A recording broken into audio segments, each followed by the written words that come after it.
Nobody came to my grandfather's funeral except me. I stood alone in the small cemetery on the edge of his property, watching the casket lower into Texas dirt while the September wind pulled at my black dress. Walter Murphy had lived on this land for 62 years, raised a family, buried a wife, and outlasted every neighbor who had ever tried to buy him out. And in the end, only his granddaughter was there to say goodbye.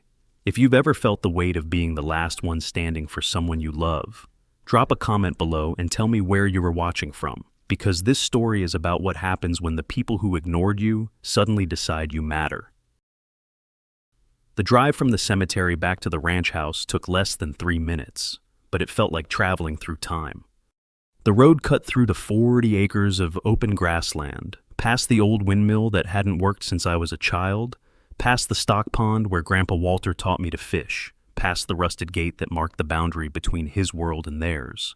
On the other side of that gate, the Pinewood Estates subdivision sprawled across what used to be open prairie, 300 homes with manicured lawns and matching mailboxes and a homeowners association that governed everything from fence height to the color of front doors. Grandpa's ranch sat at the edge of their territory like a splinter they couldn't remove. 40 acres of wild grass and weathered buildings surrounded by suburban perfection. I parked in front of the house and sat in my rental car for a long moment, staring at the place where I had spent every summer of my childhood. The white clapboard farmhouse looked smaller than I remembered, its paint peeling in places, the wraparound porch sagging slightly on one end. But the bones were solid. Grandpa had built this house himself in 1962, back when this part of Texas was nothing but cattle ranches and oil dreams. The Pinewood development came later, in the early 90s, swallowing up the surrounding land piece by piece until only this stubborn rectangle of independence remained. I remembered asking Grandpa once why he didn't sell when the developers offered him what seemed like an impossible amount of money. He had looked at me with those pale blue eyes and said, "Money runs out, Megan, land doesn't. This dirt will be here long after every one of those fancy houses turns to dust." The inside of the house smelled like dust and coffee and something indefinably him, Old Spice and motor oil, and the particular mustiness of books left too long in the sun. I moved through the familiar rooms quickly, not ready to linger in the emptiness, until I reached his study at the back of the house. There, sitting on the desk like he had left it for me to find, was an old metal lockbox with my name written on a piece of masking tape stuck to the lid. Inside, I found what I expected: the deed to the property, his will leaving everything to me, insurance documents, bank statements showing modest savings. But beneath the expected paperwork, I found something else, a thick manila envelope stuffed with documents I didn't recognize, and a handwritten note in Grandpa's careful script. The note said only 3 things: keep everything, sign nothing, they will come back. I spread the contents of the envelope across his desk and tried to make sense of what I was seeing. There were land surveys dating back to 1952, when Grandpa's father first bought the property. There was a correspondence file with the Pinewood Estates HOA, a thin stack that ended abruptly in 1987. The final letter in that stack caught my attention: a formal request from the HOA board to discuss the future status of the Murphy property and its potential inclusion in community boundary revisions. Attached was a survey map showing Grandpa's 40 acres highlighted in yellow, with a handwritten notation in the margin: elevated terrain, see geological assessment. Someone on that board, 33 years ago, had been very interested in what lay beneath this land. Grandpa had never responded to the letter. There was no record of any communication after that date. At the bottom of the envelope, I found a document that stopped me cold, a geological survey report dated 20 years ago, stamped confidential in red ink across the cover. The report had been commissioned by a small energy company and contained detailed analysis of the subsurface formations beneath Grandpa's 40 acres. I am not a geologist, but even I could understand the summary paragraph highlighted in yellow. Preliminary analysis indicates significant hydrocarbon deposits at depths consistent with economically viable extraction. Recommend further exploration pending landowner agreement. Someone had written in the margin. In Grandpa's handwriting, they don't know what's underneath, and I won't be the one to tell them. I sat back in his chair and stared at the document, my mind racing. 20 years ago, someone had tested this land and found oil, or at least the promise of oil, And Grandpa had known. He had kept this report hidden for 2 decades, never pursuing the wealth that might have been his. A memory surfaced Grandpa standing on the porch one summer evening, pointing toward the horizon where an oil derrick pumped steadily on a neighbor's land. The Hendersons sold their mineral rights in '78, he had said. Got rich quick, lost the farm in 5 years. Oil money poisons people, Megan, makes them forget what the land is actually for. He had never explained what the land was for, but I understood now that he had been protecting something more valuable than oil. He had been protecting the choice itself, keeping it intact for whoever came after him. The answer to his note was becoming clearer. They will come back.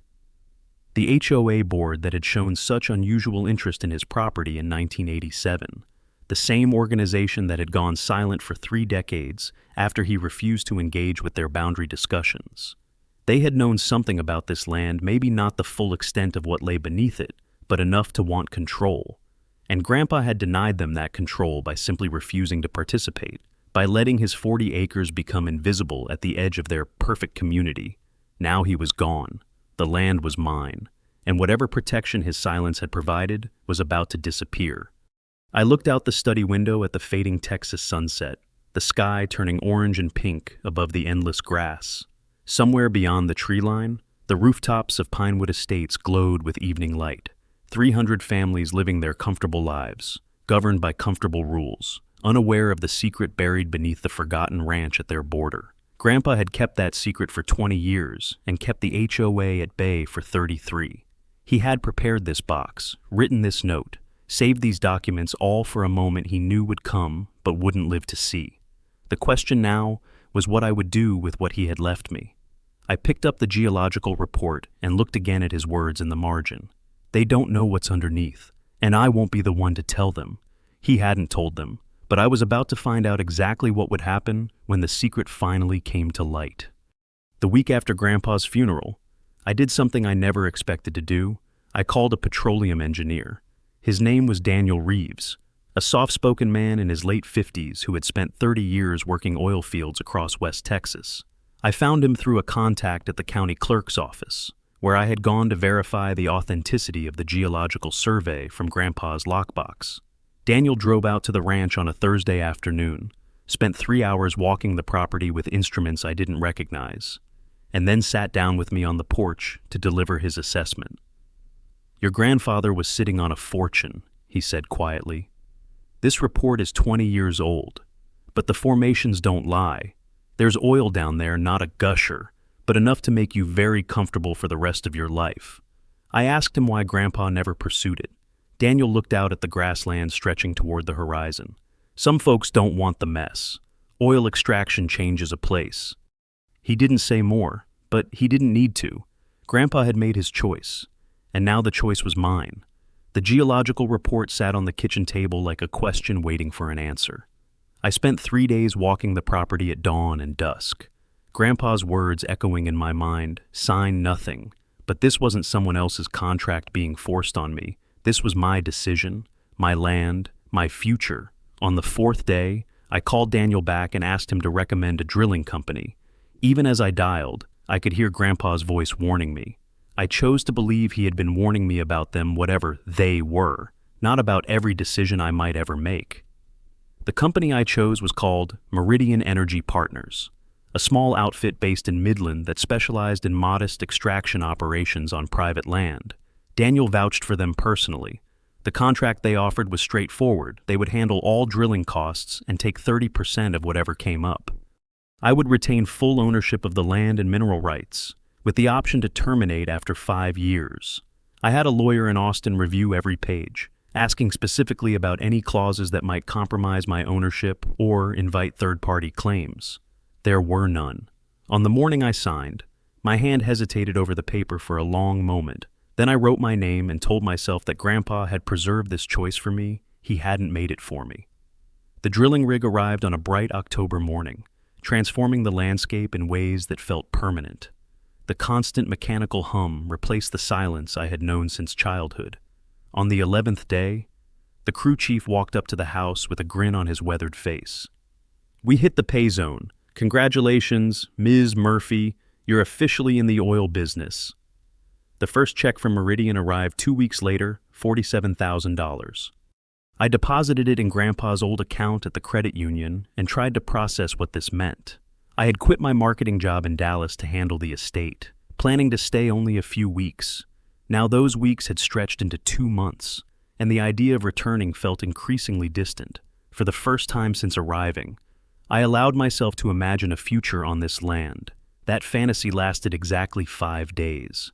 On a Tuesday afternoon, I noticed a silver SUV parked at the edge of the property, just outside the rusted gate marking the boundary with Pinewood Estates. A woman stood beside it, holding up her phone to photograph the rig. When she saw me approaching, she smiled with manufactured warmth. "Beautiful property you have here. I'm Barbara, from the Estates. We're neighbors. Technically, I had not met Barbara in 2 months. Neither she nor anyone else from Pinewood had acknowledged Grandpa's death. Now she stood at my gate with a phone full of photographs she hadn't asked permission to take. Before leaving, she mentioned casually that she served on the HOA's Community Standards Committee. The comment hung in the air like a threat. Then, on Friday, a black Mercedes pulled up, and a man in a golf shirt stepped out with a bottle of wine. He introduced himself as Richard Thornton, Vice President of the Pinewood Estates HOA Board. "Just wanted to welcome you to the neighborhood and congratulate you on your good fortune." His smile didn't reach his eyes. We talked for 10 minutes, pleasant, meaningless conversation, until he asked a question that changed everything. "You know, there's always been some ambiguity about where your property falls in relation to community boundaries. Our founding documents from '91 included this parcel in the proposed expansion zone. Your grandfather never responded to our requests to clarify the situation. Yet I told him my grandfather's land predated the HOA by 30 years and had never been part of any homeowners association." Richard nodded, as if I had confirmed something he already knew. "That's one interpretation," he said, "but our covenant does address commercial activities that impact adjacent community properties. You might want to have a local attorney look into that." He left the wine on the gatepost and drove away. I didn't sleep well that night. The next morning, I went through Grandpa's correspondence file again, looking for anything about boundary disputes. What I found made my stomach turn. A 1991 document from the Pinewood Estates Founding Board showed a map of current and proposed community boundaries. Grandpa's 40 acres were shaded in yellow, labeled "Future Acquisition Pending." Below the map was a note, "Murphy Property, essential for Eastern Development Corridor. Recommend continued outreach." And they had been planning to absorb this land since the beginning. When Grandpa refused to engage, they had simply waited. And according to the next document, the 1988 Covenant Amendment I had found before they had also prepared. Article 7, Section 3 stated, "Commercial or industrial activities conducted on properties within or adjacent to community boundaries require board approval when such activities materially impact community interests." The language was deliberately vague. My property wasn't inside their boundaries. Grandpa had never signed any covenant, never agreed to any jurisdiction. But adjacent to and materially impact were phrases loose enough to justify almost anything. The HOA didn't have legal standing to control my land, but they had 30 years of preparation and the resources to make my life extremely difficult while courts sorted out whether they were right. The letter arrived on Monday morning, exactly 1 week after my first oil check had cleared. Heavy cream-colored paper, embossed logo, official language. The subject line read, "Notice regarding community covenant compliance." Grandpa's warning echoed in my mind as I tore open the envelope. They will come back. They had, and now I understand exactly why. The letter demanded my appearance at a covenant compliance review meeting scheduled for the following Thursday at 7 in the evening.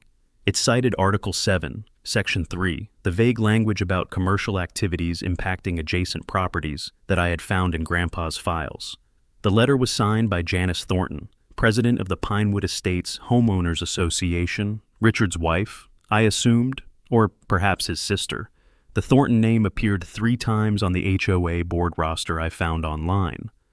They had built themselves a small dynasty in this suburban kingdom, and now they were turning their attention to the 40 acres that had escaped their control for 3 decades. I spent the days before the meeting preparing. I gathered every document from Grandpa's lockbox, the original deed from 1952, the land surveys, the correspondence file showing 33 years of silence. I pulled county records confirming the agricultural classification and found something that troubled me.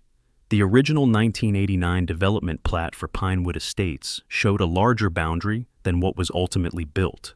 The Murphy property appeared within a dotted line labeled Phase 3 Expansion Contingent. Someone at the county planning office had penciled in a note, pending owner agreement.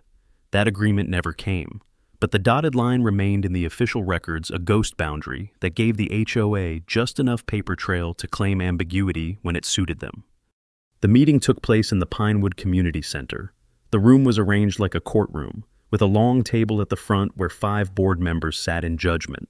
Janice Thornton occupied the center chair, a woman in her early 60s, with silver hair cut in a precise bob, and posture so rigid it seemed carved from stone. Richard sat to her right, fingers drumming lightly on the table. To Janice's left sat a younger woman who looked distinctly uncomfortable, her eyes darting between the board president and me as if calculating distances to the exit. A nameplate in front of her read, Christine Morales, Secretary. Janice opened with a performance of concern. Ms. Murphy, we want to begin by expressing our sincere condolences for your grandfather's passing. Walter was a fixture in this area for many years. The words were smooth and practiced and utterly hollow. No one from this community had attended his funeral. I thanked her politely and waited for the real conversation to begin. It didn't take long. Now, as you know, we've become aware of certain commercial activities on your property that raise questions about community impact. The drilling operation is quite visible from several homes in our eastern section, and residents have expressed concerns about noise, traffic, and potential environmental effects. I asked which residents had complained and what specific impacts they had documented. Janice tilted her head slightly, her expression unchanging. We don't disclose individual complaints, Ms. Murphy, but I assure you, the concerns are legitimate. She slid a document across the table toward me. We've prepared a proposal that addresses everyone's interests. The association would provide oversight and environmental monitoring of your drilling operation in exchange for a modest participation in the proceeds 40%, to be distributed among community improvement initiatives. I looked at the document without touching it. 40% of my income, handed over to an organization that had ignored my family for 3 decades. In exchange for oversight I neither needed nor wanted. I told Janice that my family had owned this land since 1952, nearly 40 years before Pinewood Estates existed, and that we had never agreed to any covenant or jurisdiction. Janice's fingers steepled beneath her chin. I understand your perspective, but the original development plat does show your property within the planned community footprint. That creates certain legal complexities. She paused, her gaze steady and unblinking. We have significant resources to pursue clarity through appropriate channels. That process could take years and cost you far more than our proposal. Alternatively, we could resolve this as neighbors, amicably, today. I asked her a question that had been forming since I first found that 1987 letter in Grandpa's files. Mrs. Thornton, your association sent my grandfather a letter 33 years ago asking to discuss boundary revisions. He never responded. You never followed up. For 3 decades. You treated this property as if it didn't exist. What changed? For the first time, something shifted behind Janice's composed exterior, a slight narrowing of the eyes, a barely perceptible tension in her jaw. Circumstances evolve, Ms. Murphy. The community's needs have grown, and frankly, your grandfather's reluctance to engage made productive dialogue impossible. She recovered quickly, straightening the papers in front of her with deliberate precision. But you're not your grandfather. I'm sure we can find common ground. I stood up and gathered my documents. My grandfather kept every piece of correspondence he ever received from this association. I've reviewed it all. You stopped contacting him in 1987, but you amended your covenant in '88 to address commercial activities on adjacent properties. You drew up expansion plans in '91 that included his land as a future acquisition. Richard's fingers stopped drumming. Christine Morales was staring at me with something that looked almost like hope. You've been planning this for 30 years. The only thing that changed is that my grandfather died, and you thought his granddaughter would be easier to intimidate. I'm not signing anything, and if you want to pursue this through legal channels, I suggest you find better grounds than a dotted line on a 40-year-old plat map. The drive home took 15 minutes. I didn't feel triumphant, I felt exhausted, hollowed out by the effort of standing firm against people who clearly did this for sport. Janice Thornton's composed reaction troubled me more than her threats. She hadn't seemed surprised by my refusal, hadn't seemed upset by my accusations. She had simply watched me leave, already calculating her next move. 2 days later, I understood what that move was. A certified letter arrived from a Dallas law firm 300 attorneys strong, according to their letterhead. The Pinewood Estates HOA had filed a formal complaint with the county, they alleging that my drilling operation violated environmental buffer zone regulations for properties within planned community transition areas. They had cited that ghost boundary from the 1989 plat, claiming it established a regulatory zone that required additional permits I had never obtained. My drilling permit was now under administrative review. They weren't trying to negotiate anymore. They were trying to bury me in procedure. The administrative review froze my drilling operation for 17 days. Under Texas property law, any good faith boundary dispute, supported by documented records, triggers an automatic permit hold until the question is resolved. The HOA's 1989 plat with that dotted line showing my property in a planned expansion zone gave them just enough paper to meet the threshold. It didn't matter that the expansion never happened, that no agreement was ever signed. The document existed in county files, and that was sufficient to create doubt. Meridian's crew sat idle while officials shuffled paperwork, and I watched potential income evaporate into bureaucratic limbo. 3 days after the hold began, the Pinewood Board filed an objection citing newly discovered documentation. They were playing a game they had clearly played before. The social campaign started simultaneously. Someone created a page on the neighborhood's private community forum titled Protecting Pinewood from Industrial Encroachment. I didn't have access. I wasn't a member, but I saw screenshots later. The post described my drilling operation as an environmental threat and a blight on property values. One commenter suggested that my grandfather had been hoarding resources that rightfully belonged to the community. Another recommended that residents report any code violations they could find on the Murphy property. I was being turned into a villain in a story I had never agreed to participate in. Then the violation notices began arriving. The first cited an unpermitted commercial structure. The second alleged excessive noise during restricted hours, though the rig had been silent since the permit freeze. The third claimed my fence encroached 2 feet onto HOA common property, a fence that had stood in the same location since 1963. Each notice carried fines $250 for the first offense, $500 for subsequent violations. Within 10 days, I had accumulated over $3,000 in penalties. I knew, or at least suspected, that these notices meant nothing.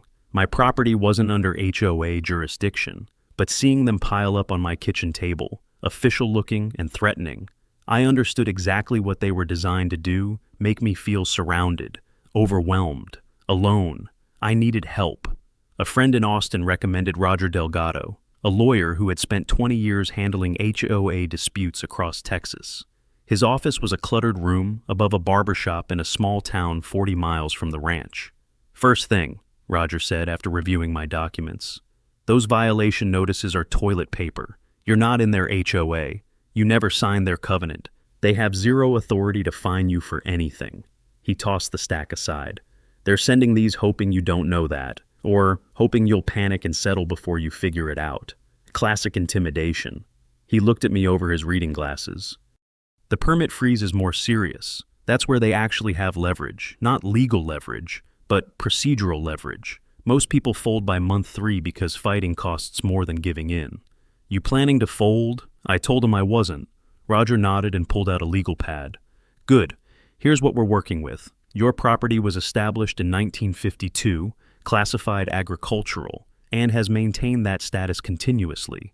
Texas law is clear. HOAs cannot retroactively impose covenants on properties that predate their formation.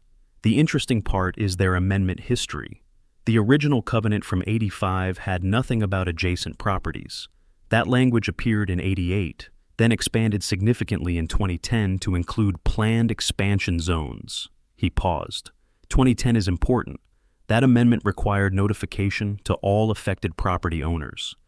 If they didn't notify your grandfather, and I'm betting they didn't, their entire jurisdictional claim collapses. I spent the next week buried in county archives. The records were a maze of paper, some digitized, most not. The clerk who had shown me the form screenshots, a young woman named Denise, started pulling files for me before I even asked. On my third visit, I noticed the tension in her shoulders, the way she glanced toward her supervisor's office before handing me documents. "You're taking a risk helping me," I said quietly. She shrugged, but her jaw tightened. "My parents had a place out past Route 12, 60 acres, in our family since the 40s.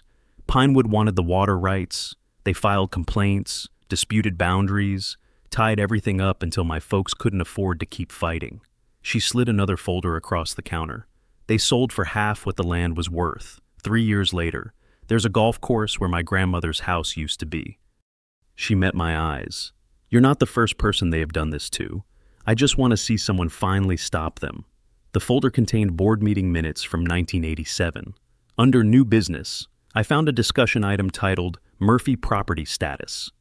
The summary noted that Mr. Walter Murphy attended to voice objections to proposed boundary revisions, and that he had referenced geological surveys suggesting subsurface resource potential that warranted excluding the property from community development plans.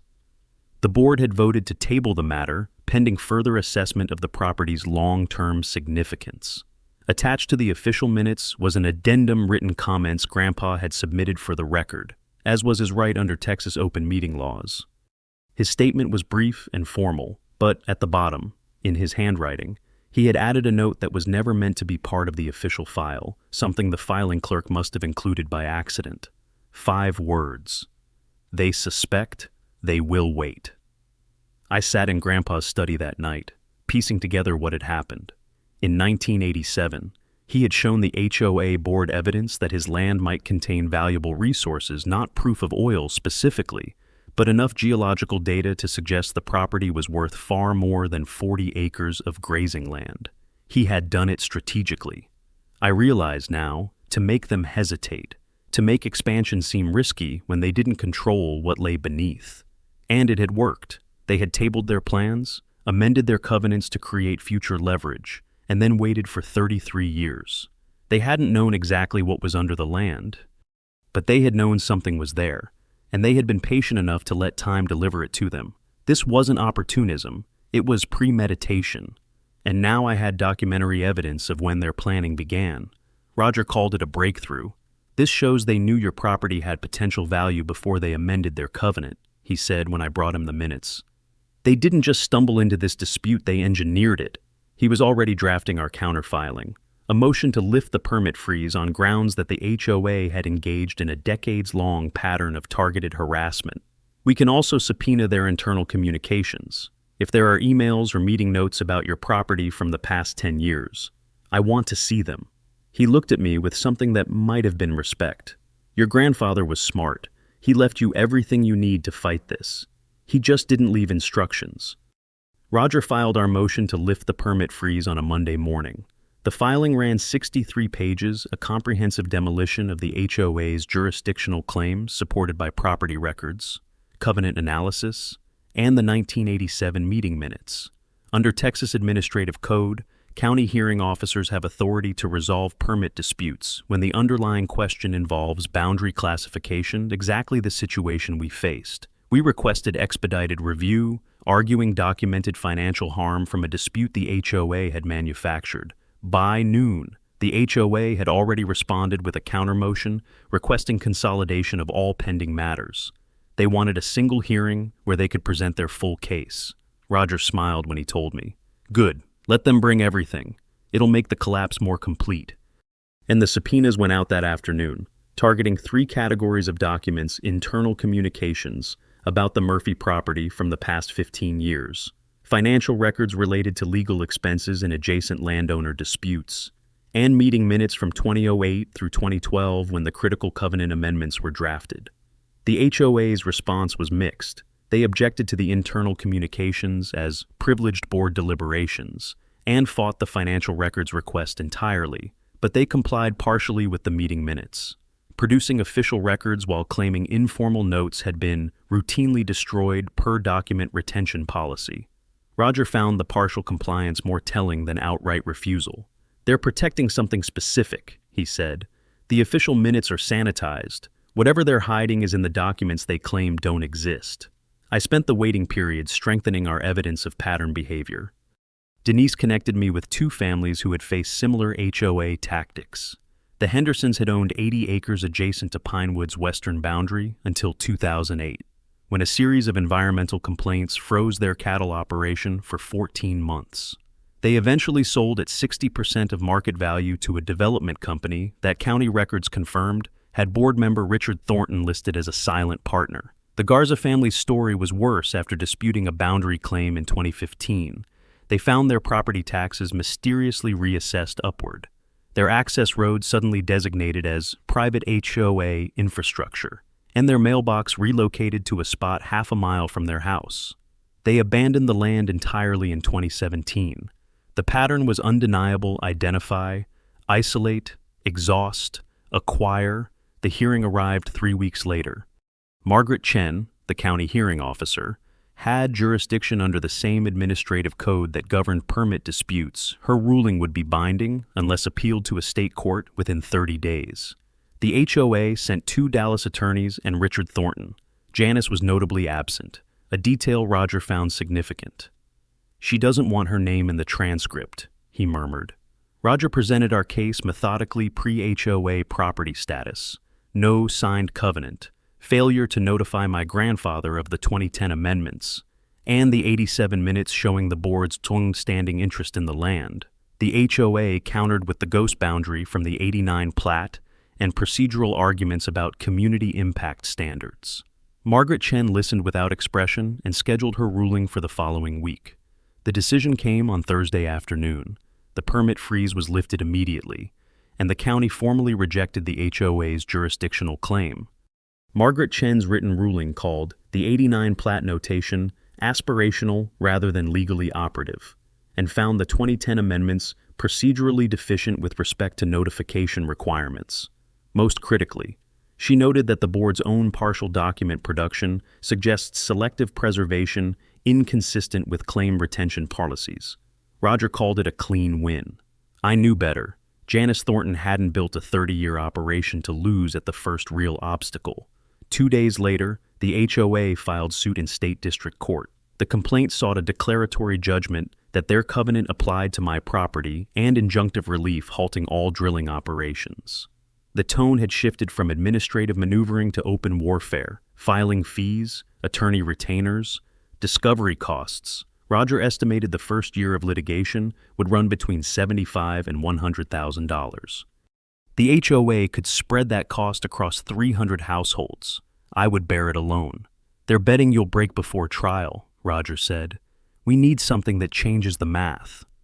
That something arrived 3 days later, an email from an anonymous account, sent at 11:47 at night.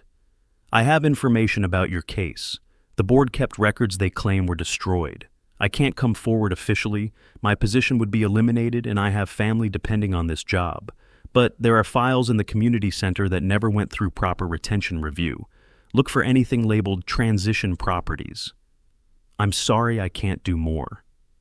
The message contained no signature, no identifying details. But Christine Morales had been the only board member who looked uncomfortable during that first meeting, the only one whose eyes had met mine with something other than hostility. And transition properties was exactly the kind of bureaucratic euphemism an HOA secretary would know. Someone inside Pinewood Estates had decided the Thorntons had gone too far. Now, I just had to figure out how to access files in a building I had no legal right to enter. The opportunity came 3 weeks later, disguised as an invitation. The Pinewood Estates HOA announced a special community forum on property development and resource management, a public meeting where residents would discuss the future of our community's eastern boundary. The notice made clear that all affected parties were welcome to attend. Roger saw it for what it was, a stage-managed event to build support for the lawsuit against me. I saw it as something else, a chance to confront Janice Thornton in front of the people she claimed to represent. The documents from Christine Morales had arrived 5 days earlier, not 2 nights before the meeting. A manila envelope in my mailbox, no return address, containing photocopies labeled Transition Property Assessment, Murphy Parcel. A handwritten note explained what I was looking at, internal memos from 2010, discussing how to establish jurisdictional framework for properties anticipated to change ownership.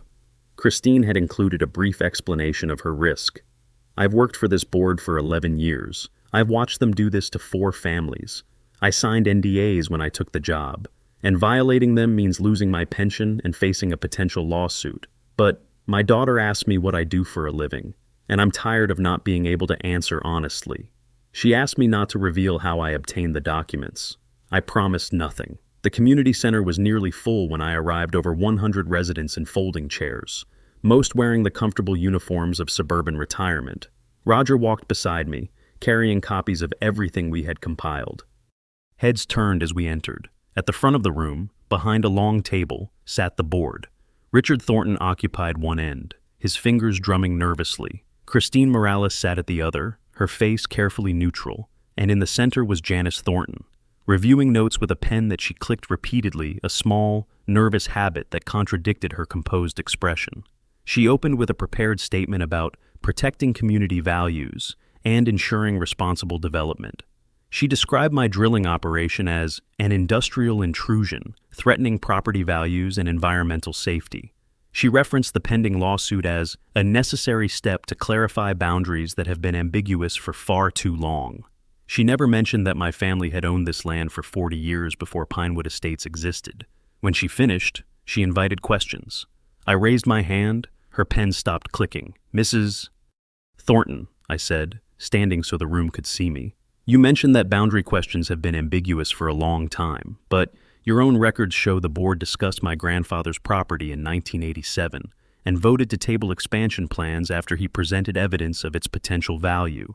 Can you explain why those discussions were never disclosed?" The murmuring shifted in tone. Janice's smile remained fixed. "I'm not familiar with the specific meeting you're referencing. Our records from that period are incomplete." Roger handed me the papers.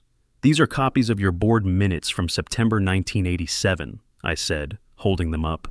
"They document a meeting where my grandfather objected to proposed boundary revisions and presented geological surveys suggesting subsurface resource potential. Your board tabled the matter and then never contacted him again for 33 years, until I inherited the property and started drilling." A man in the third row turned to look at Janice, but the woman beside him crossed her arms. "How do we know those documents are authentic?" she asked. "Anyone can make copies." I had expected skepticism. "These are certified county records," I replied. "But I have something else documents your board created more recently." I read from the 2010 memo's internal strategy discussions about positioning the association for acquisition opportunities as legacy landowners age out of their holdings. One memo, signed by Janice herself, referenced my grandfather by name, noting that the Murphy property represents significant long-term value and should be prioritized. Another outlined plans to amend the covenant specifically to create jurisdiction over properties like mine without notifying the affected owners. The room grew quieter. An older man near the back stood up. "Janice, is this true? Have we been paying legal fees to take someone's land?"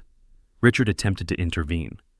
"These are internal planning documents taken out of context," but Janice cut him off, her composure finally cracking under the weight of confrontation.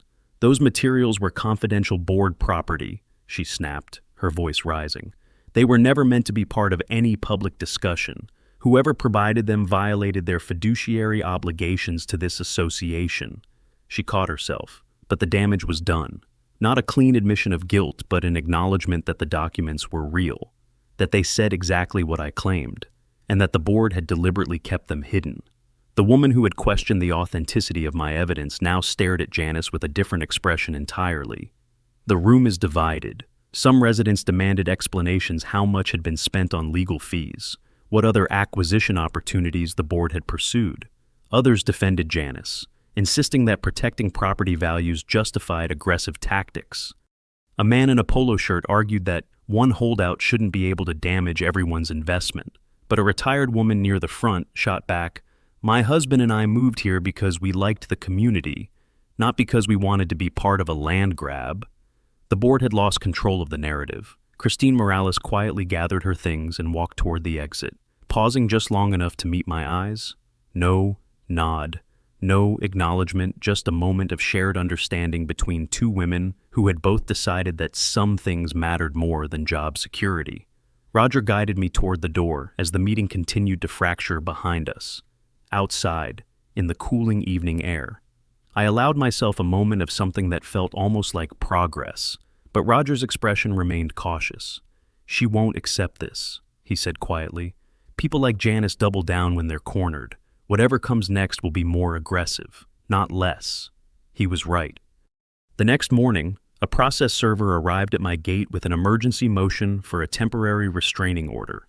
The HOA's filing cited the community form itself as evidence claiming my public disclosure of confidential board materials constituted tortious interference with association governance and created immediate and irreparable harm to community operations. They argued the drilling operation should be halted pending resolution of this new claim, framing my defense as an attack requiring judicial intervention. It was absurd punishing me for exposing their own misconduct, but absurdity had never stopped them before. The hearing was scheduled for Monday. Roger said we would fight it. I believed him.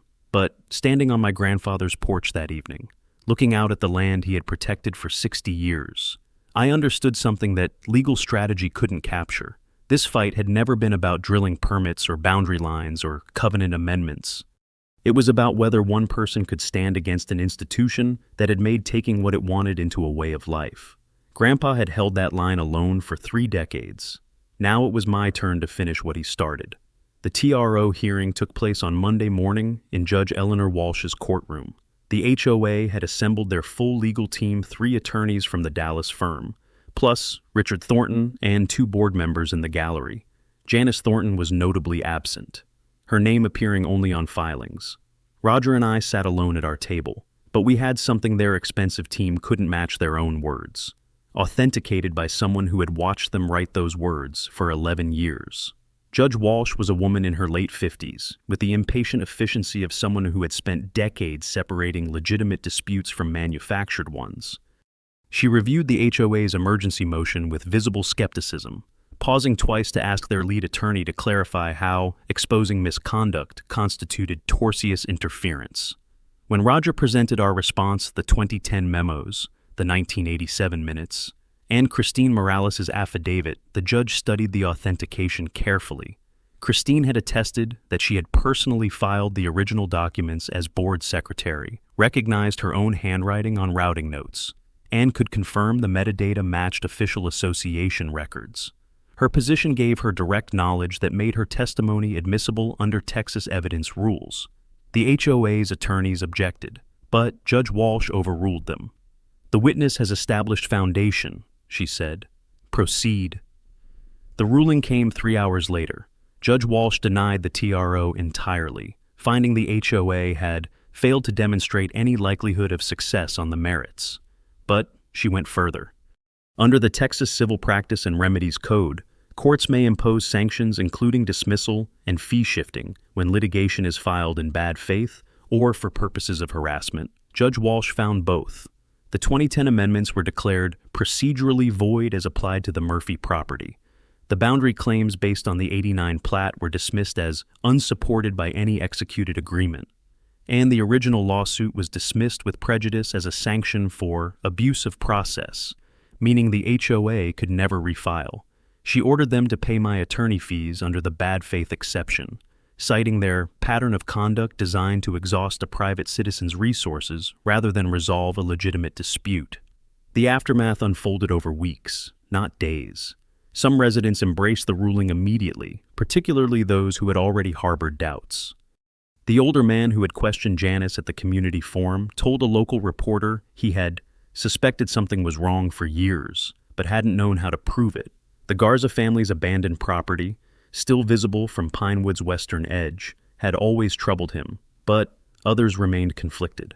A letter to the community newsletter defended Janice as someone who had always put the neighborhood first, and a handful of residents grumbled that I had aired dirty laundry that should have stayed private. The petition demanding a forensic audit gathered signatures slowly, at first 40 in the first week, then accelerating to over 100 as more details emerged about how dues had been spent. Richard Thornton resigned within 10 days, citing family obligations. 2 other board members followed. Janice held on longer, issuing a statement calling the ruling judicial overreach. But when the audit revealed the association had spent nearly $200,000 on legal fees related to my property money, collected from homeowners who had never been told how their dues were being used, her position became untenable. She resigned the following Tuesday. A few supporters still defended her privately, but their voices grew quieter as the financial details spread. Christine Morales was elected to the interim board. Her first act was sending me a formal letter acknowledging that the Murphy property had never been subject to Pinewood jurisdiction. The letter was symbolic. The court had established everything it said, but I kept it anyway. The phone calls from energy companies started the day after the ruling. Roger wasn't surprised. "They've been watching," he explained. "Permit disputes get tracked by industry analysts. The moment that freeze lifted and the lawsuit collapsed, you became a clean investment again." Meridian wanted to discuss expanding operations. A larger firm offered $15 million for the mineral rights outright. $15 million, enough to never work again. Enough to walk away from Texas entirely if I chose. I drove back to the ranch that evening as the sun set over the grassland. The drilling rig stood silhouetted against the orange sky, pumping steadily, legally, finally free from the siege that had threatened to bury me. I sat on Grandpa's porch and watched the colors fade, thinking about what he would have done with $15 million, thinking about the Hendersons, who had sold their mineral rights and lost everything within 5 years, thinking about what Grandpa had said about oil money poisoning people, making them forget what the land was actually for. He had kept this secret for 20 years, not because he couldn't profit from it, but because he understood that some decisions couldn't be unmade. I had won the right to choose. Now I had to figure out what choice was worth making. I found the letter 6 months after the verdict, tucked inside a copy of Giants in the Earth on Grandpa's bookshelf. The envelope was yellowed with age, my name written across the front in his careful script. Inside was a single page, dated 3 years before his death. "Megan," it began, "if you're reading this, I'm gone, and you're standing in my house trying to figure out what to do with 40 acres of Texas dirt. I want you to know that whatever you decide is the right decision, because the choice is yours to make. That's what I've been protecting all these years, not the land itself, but your freedom to decide what happens to it. The HOA wanted to take that freedom away before you even knew there was a decision to make.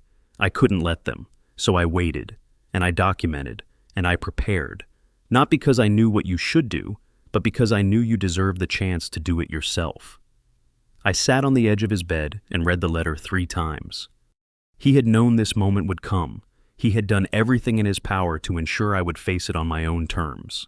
The $15 million offer sat on my kitchen table for 3 weeks before I made a decision. I ran the numbers obsessively. $15 million, invested conservatively, would generate enough passive income to live comfortably anywhere in the world. I could pay off debts I didn't have, buy properties I didn't need, and travel to places I had no particular desire to see. The money represented freedom in its most abstract form, the freedom to never worry again. But I kept coming back to the same question, freedom to do what the Hendersons had taken the quick fortune and, within 5 years, had nothing to show for it except regret. I had watched Daniel Reeves describe that pattern with the weariness of someone who had seen it repeat across dozens of families. Money without purpose had a way of evaporating. I didn't want to become another cautionary tale. What finally decided it was a morning walk to the stock pond where Grandpa had taught me to fish. The cottonwoods along the bank were dropping their leaves, carpeting the water in gold. A red-tailed hawk circled overhead, hunting something in the tall grass near the fence line. I realized I had spent 6 months learning this land in ways I never had during childhood summers, its rhythms, its silences, its stubborn persistence through drought and flood and decades of neglect. Selling the mineral rights would mean drilling crews and extraction schedules and environmental assessments, conducted by strangers who saw the property as a resource to be depleted. I wasn't ready to hand that over, not yet, maybe not ever. I signed a new contract with Meridian instead, a limited extraction agreement capping drilling at 2 wells and requiring environmental restoration once the reserves were depleted. The income would be smaller but sustainable, enough to live on, enough to stay. With the first full year of revenue, I established the Walter Murphy Land Preservation Fund. The foundation provided legal assistance to families facing HOA disputes, the kind of help that might have saved the Hendersons and the Garzas. The early months were harder than I expected. Our first 3 cases involved covenant language so Byzantine that even Roger struggled to find leverage points. One family ran out of patience and settled before we could build a viable defense. Funding was inconsistent. I covered shortfalls from my own drilling income more than once. But gradually, we learned what worked.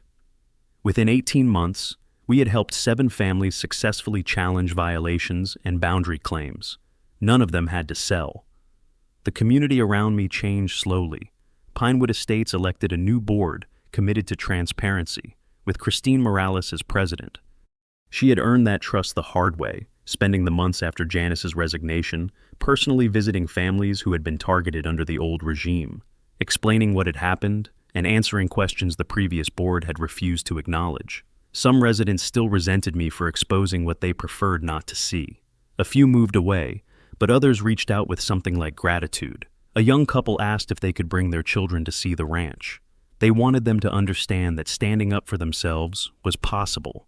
I didn't become part of Pinewood Estates. I didn't join their reformed HOA or pretend that what had happened could be erased by good intentions. But I stopped seeing the subdivision as enemy territory. They were just people, some decent, some not, most somewhere in between, living their lives on land that had once been open prairie. On the anniversary of Grandpa's death, I walked out to the small cemetery at the edge of the property. The headstone was simple, just his name, the dates, and a phrase I had chosen from his letter, "The choice is yours to make." I stood there watching the wind move through the winter-brown grass, the sky pale and enormous above me. The drilling rig was silent that day, shut down for scheduled maintenance, and the quiet felt like something Grandpa would have appreciated. I thought about everything that had happened since the day I stood alone at his funeral. None of it had gone the way anyone expected, but standing there in the cold December air, I understood something he had known all along. He hadn't left me 40 acres of Texas dirt. He had left me the chance to decide what it meant. That was the inheritance worth protecting. I walked back to the house as the light began to fade. The porch steps creaked under my weight. They needed repair. Another item on a list that never seemed to get shorter. Inside, the letter still sat on his desk where I had left it. I picked it up, folded it carefully, and placed it back in the book where he had hidden it. Some things didn't need to be displayed to be remembered.